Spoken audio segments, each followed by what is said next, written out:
दोस्तों, Unnao rape case मामले में कुलदीप सिंह सेंगर को बड़ा झटका लगा है। सुप्रीम कोर्ट ने हाई कोर्ट का फैसला पलटते हुए जमानत याचिका को रद्द कर दिया है और इसके अलावा नोटिस भी जारी किया गया है सेंगर के खिलाफ और सीधे सीधे जवाब मांगा गया है। 4 हफ्ते बाद फिर से सुनवाई होगी, लेकिन क्या कुछ हुआ है कोर्ट में सब बताएंगे आपको, और साथ ही साथ ये मामला कितना ज्यादा बड़ा था और अभी मौजूदा वक्त में दिल्ली में क्या कुछ चल रहा है, सारी बातें आपको बताते हैं एक करके। दरअसल रेप केस मामले में हाईकोर्ट ने 23 दिसंबर को कुलदीप सिंह सेंगर को जमानत दे दी थी और इसके अलावा वो बाहर नहीं आते क्योंकि वो एक और मामले में वहां पर जेल में अभी भी बंद हैं। लेकिन जमानत मिलने के तुरंत बाद बुरी तरीके से पूरे दिल्ली में प्रोटेस्ट होते हैं। जो पीड़िता है वो बार बार कैमरे के सामने आती हैं और बार बार इस बात को कहती हैं कि ये उनके साथ लगातार अन्याय किया जा रहा है और जैसे ये सारी चीजें होती हैं तो इसके खिलाफ सीबीआई की तरफ से सुप्रीम कोर्ट में याचिका दायर की जाती है और सीबीआई इस याचिका को दायर करते हुए कहते हैं कि ये बहुत ही गंभीर मामला है और इस मामले में जमानत यही नहीं मिलनी चाहिए। इसी के खिलाफ सुप्रीम कोर्ट में सुनवाई होती है और सुनवाई होते ही सुप्रीम कोर्ट की तरफ से कहा जाता है कि कोर्ट को लगता है कि मामले में अहम सवालों पर विस्तार से विचार जरूरी है।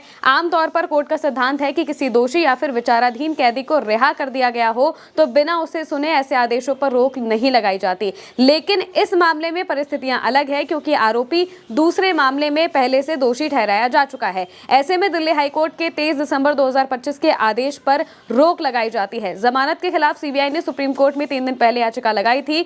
जो चीफ जस्टिस हैं सूर्यकांत और जस्टिस जेके माहेश्वरी और जस्टिस ऑगस्टीन जॉर्ज मसीह की बेंच ने सुनवाई की। बेंच ने दोनों पक्षों की करीब 40 मिनट तक दलीलें सुनी और इससे पहले कोर्ट में सॉलिसिटर जनरल तुषार मेहता कहते हैं कि यह भयावह मामला है। धारा 376 और पॉक्सो के तहत आरोप तय हुए थे। ऐसे मामलों में न्यूनतम सजा 20 साल की कैद हो सकती है, जो पूरी उम्र की जेल तक बढ़ाई भी जा सकती है। सुनवाई से पहले पीड़िता के समर्थन में प्रदर्शन कर रही महिला कांग्रेस कार्यकर्ताओं को पुलिस से झड़प भी हो गई थी और पुलिस उन्हें जीप में बैठा कर ले गई थी। इसके अलावा लगातार जो दिल्ली में प्रोटेस्ट लगातार होते जा रहे थे और जो पीड़िता के वकील हैं महमूद प्राचा, उनका भी बयान सामने आया है। उन्होंने कहा है, मैं पीड़ितों को आश्वस्त कर सकता हूं कि हमें एक छोटी राहत जरूर मिली है। इसे जीत नहीं कहा जाना चाहिए, लेकिन हमें थोड़ा सांस लेने का वक्त मिला है। सीबीआई ने बहुत सीमित बिंदु पर अपना पक्ष रखा और हमारे सबसे मजबूत तर्कों को नहीं उठाया। सीबीआई ने हमसे बिल्कुल भी सलाह नहीं ली। पीड़िता के पक्ष में इतना ज्यादा सबूत है कि कोई भी अदालत उसके समर्थन में फैसला दे सकती है। अदालत ने मामले में मुख्य गुणदोष मेरिट्स पर हमारी बात नहीं सुनी।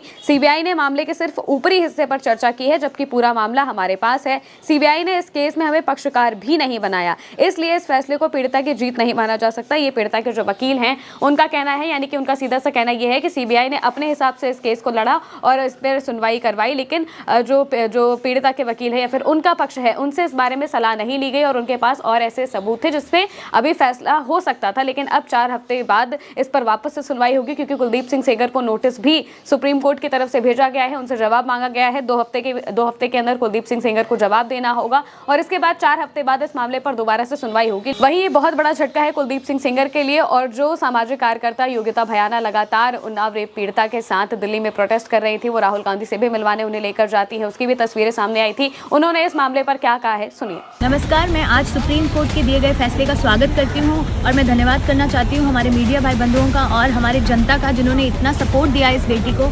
और जैसे कि निर्भया के समय पे कांग्रेस की सरकार थी, तब भी हम सड़कों पर उतरे थे, तब भी हमें लोगों का सपोर्ट मिला था। और आज सरकार दूसरी है, पर बेटियों की लड़ाई जारी है और जो ये समर्थन हमें मिलता है मीडिया से या लोगों से जो बिल्कुल सोचते हैं हमारी बेटियों के लिए, वो बहुत अतुलनीय है। और मुझे लगता है चाहे वो निर्भया की लड़ाई हो, चाहे वो उन्नाव की बेटी की लड़ाई हो, आप सभी ने जो साथ दिया है, ये उसकी वजह से आज का दिन हमें देखना पड़ा है। मैं दिल से आपका थैंक यू करती हूँ कि आप इस मुहिम में मुझसे जुड़े रहे और इस बिटिया के लिए न्याय की मांग लगातार करते रहे। Thank you so much. इसके अलावा पीड़िता पक्ष के वकील हेमंत कुमार मौर्य ने कहा है कि सुप्रीम कोर्ट ने निचली अदालतों को एक सख्त आदेश जारी किया है कि आरोपी को किसी भी हालत में जेल से रिहा नहीं किया जाएगा। राहत देने वाले आदेश पर रोक लगा दी गई है। विपक्ष को जवाबी हलफनामा दाखिल करने के लिए समय दिया गया है और तब तक उसे किसी भी हालत में जेल से रिहा नहीं किया जाएगा। ये सुप्रीम कोर्ट का आदेश है और हाई कोर्ट के आदेश पर रोक लगा दी गई है। सीजीआई ने कहा कि कोर्ट को लगता है कि मामले में महत्वपूर्ण सवालों पर विस्तार से विचार होना जरूरी है और इसीलिए जो हाईकोर्ट का फैसला है उसे पलटते हुए अभी